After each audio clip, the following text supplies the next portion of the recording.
Hi, everybody. It's Mark Russian of markrussian.com. It is, what is it? What day is today? God, they all seem the same. Wednesday, February 10th, 2021. I'm on afternoon break from the day job. Kind of wanted to make a video here. And we're going to talk about Napster today. And no, music journalists, I'm not talking about Napster from 20 years ago. I have moved into the future, yes.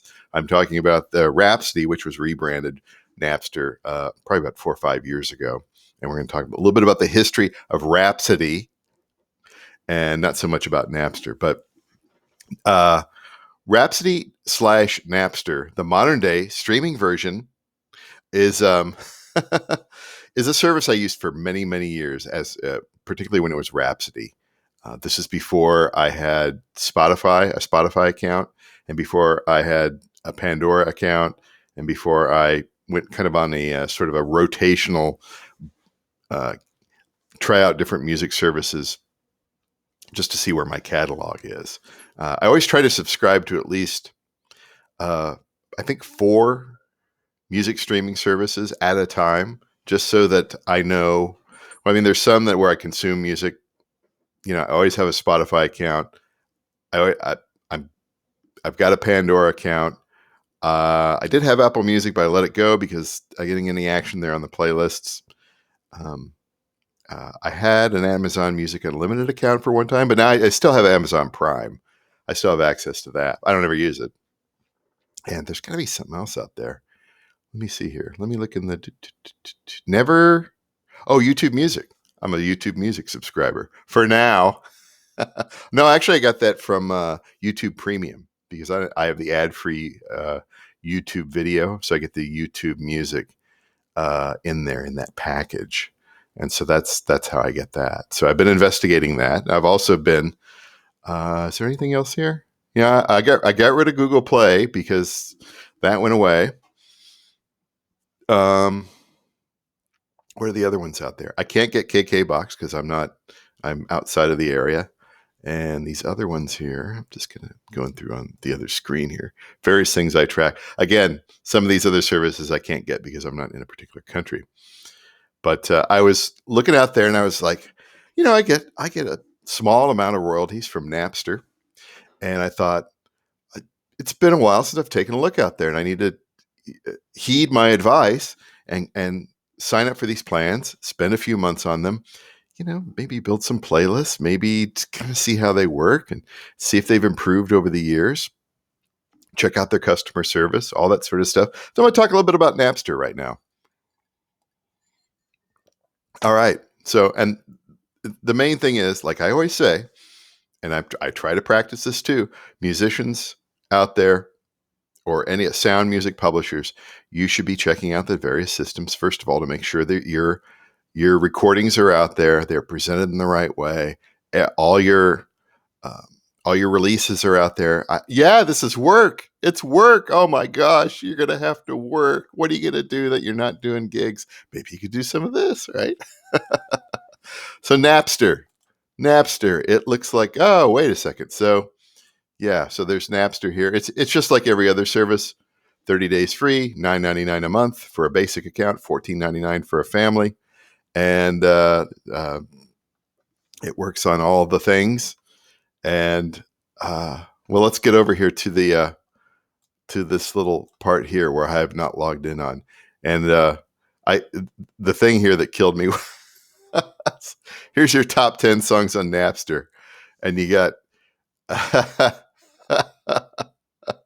the top 10 from hell, right? Because you got that your drunk neighbor Morgan Whalen there. Drunk neighbor being stupid. Thank God for Ring doorbells. And then you got Cardi B, who can't keep a man even with her WAP. Yeah, that's the top 10 from hell here. Let's shrink me down a little bit here. Or let's just move me around. Who cares? It's not like you need to see me anyway. I'm not that much to see. Anyway, Napster, the music streaming service. Let's just do the Wikipedia of it here. Napster, known as Rhapsody prior to June 14, 2016.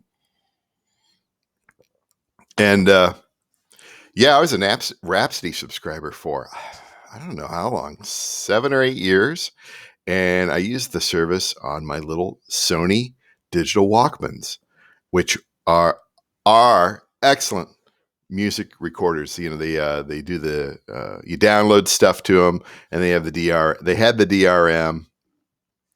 Now I don't think they work with the system as it currently is, but back when it was a DRM based system, you downloaded the track and then you could listen on your portable music player. It wasn't exactly streaming, but you could download it. And those little Sony digital music MP3 players, you know, of they're the size of this Tic Tac box. Honestly, not much, about the same, not as thick, I don't even think. And uh, beautiful sound, and Sony makes some wonderful, wonderful products. That's how I consumed music at work for many, many years. Was just finding stuff. That was the hard thing. Spotify kind of cured me of that with their algorithms, the stuff that they push. It's not perfect, but it's not bad. But that's the way things work. And then, of course, we all switched over to these giant things here, which, you know, I use my phone 99%, 98, 99% of the time for just consuming music. So to go from something, you know, this size to this size, like, why couldn't they put the streaming software in this little fella, right? Instead, it's going to be in this thing. Oh, well, I'll live. But yeah, August 25th, 2020, Napster was sold to virtual reality concerts company Melody VR for $70 million. Although I read another article where Napster was profitable, supposedly, or at least it was in 2018. And they don't really have that big of a base. Do they? Only have I think they have something like 3 million subscribers. So if they're somehow profitable on 3 million subscribers, that is amazing. And a little bit of history here, just on Rhapsody and how it got started. It says here, yeah, Rhapsody was the first streaming on-demand music subscription service to offer unlimited access to a large library of digital music for a flat monthly fee. And this was back in 2002. They secured licenses from the major labels. And yeah, July, Rhapsody added Universal Records, signing the last of the 5 major labels at the time. And then Real Networks acquired Listen.com and all this sort of stuff. But I was not part of the streaming. I was part of the DRM aspect of Rhapsody, which I think was slightly different, if I'm not mistaken. I'm not quite sure here. But yeah, in February 2010, Rhapsody's owners announced their intention to restructure the company into a fully independent corporation. Recent problems with the online music subscription service prompted the CEO to make crucial decisions, blah, blah, blah. During this period, dropping the subscription service was considered to be felt was the right decision at the time. The whole Rhapsody team thought of ways to revamp the struggling company and in turn dropped Real Networks as the parent of the company. What else in here? Yeah, in January 2011, the subscription service had 750,000 subscribers and had 11 million songs, that was pretty good at the time. That was pretty good. Spotify wasn't even in the United States then. They were still in Sweden. Rhapsody, in 2011, Rhapsody announced that they would no longer relicense DRM music bought before. Was that part of the reason why? I can't remember. Rhapsody announced plans to acquire Napster. I was still a subscriber then. And then then eventually they rebranded themselves for some reason so that music journalists could constantly talk about, 20 years ago, Sean Fanning, blah, blah, blah, blah, blah. Like we need that story regurgitated. I know it's probably the most important thing that ever happened in your life. Yes, because we'll go on that rant here.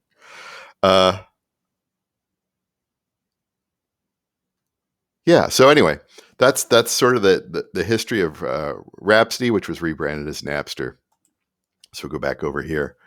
Um, anyway, I just want to tell you a real quick story. So I reactivated one of my old accounts on Napster today, and I had a little bit of trouble because, and this happens. This happens because uh, if you have an account out there, it's tied to an email address and all this sort of stuff, and then these accounts, from a database point of view, when they get reactivated, things happen. So I had a little trouble. I couldn't log in, even though I had changed everything, and the system wasn't recognizing me. So I got on their little chat and got somebody straight away. Fantastic customer service. He kind of reset a few things. After that, everything was good. So I was able to log in, look at the interface, and look up some of my artists and things like that, and kind of play around with that. Made a playlist, just doing some basic stuff out there. So that's good. That's good. So I'm gonna kind of play around with Napster. Just again, just looking, just building, just making sure that everything is in a row. I think it's worth it for artists to do that. Even if I decide in a few months, well, maybe I'll back out, go somewhere else. Maybe I don't use it, that sort of thing. Um, at least I've gone in there and taken a look, right? Yeah, it's a small service. Yeah, it doesn't provide that much income, but who knows? Who knows? Maybe you can grow it if there's ways to go in there and, again, build public playlists, present your work in a different. You don't know. Each system has, each service, each streaming service has different rules and different things you can do as far as building playlists and descriptions and artist services and things like that.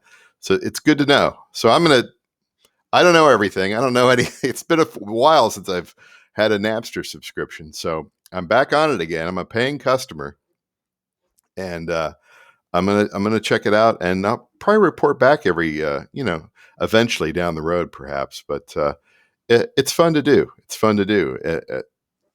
If you're a if you're a publishing musician and you have music out on streaming servers, you have a catalog of a certain size. Again, you need to be checking it. Just try the free trial.